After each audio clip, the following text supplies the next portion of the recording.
ভাই কি রে, রেজাল্ট তো বেরিয়ে গেল।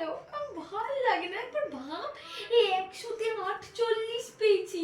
মানে মানে আমি আমি যদি 50 পেয়ে যেতাম তাহলেই মিটে যেত, আর এত ঝামেলাই থাকতো না। 2 নাম্বার দিতাম, ভালো লাগে না। ম্যামের আমার সাথে কি শত্রুতা যে আমাকে 2টো নাম্বার আর দিতে পারলো না, আর 2টো নাম্বার দিলে আমার ভালো লাগে না।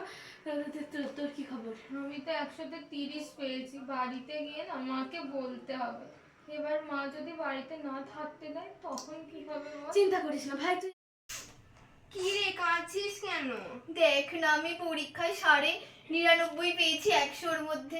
এটা কোনো নাম্বার হলো তুই বল? আমি এই নাম্বার নিয়ে কি করে বাড়িতে মুখ দেখাবো, কি করে মাকে বলবো আমি পরীক্ষায় এত পেয়েছি? আমি তো মনে হয় ফেলই করে গেছি। ফেল বাবা, আমি পাস করে গেছি, এটাই কত বড় ব্যাপার।